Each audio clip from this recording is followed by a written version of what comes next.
Hello everyone, welcome back and you are watching Technical World. Today in this video I'm going to show you how to fix iPhone volume keep decreasing or increasing by itself.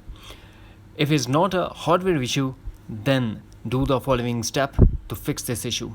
So what we have to do, first we have to go to settings. Here we have to tap on sound and haptics and tap headphone safety.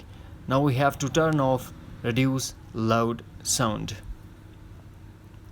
Then go back to sounds and turn off change width button. Here we have to also do one more thing, remove the case. iPhone case, maybe the case is very tight and it pressed the volume button automatically. Next thing that we have to do, we have to check the accessibility setting. Launch accessibility. Here we have to tap on audio and visual and tap headphone accommodation and make sure that headphone accommodation option is disabled. The next thing that we have to do, go back to settings, tap on general and tap software update and update your iPhone to latest iOS version. Then go back to general again and tap transfer or reset iPhone. Here we have to tap on reset and tap reset all settings.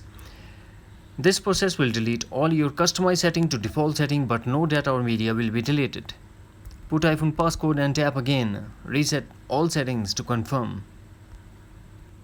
In the end, try one more thing.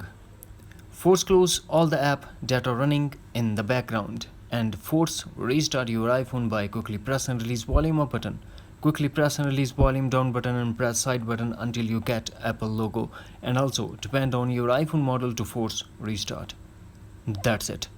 Hopefully friends, you found this video helpful, so please do like, share and subscribe. Thanks for watching. Take care. Bye bye.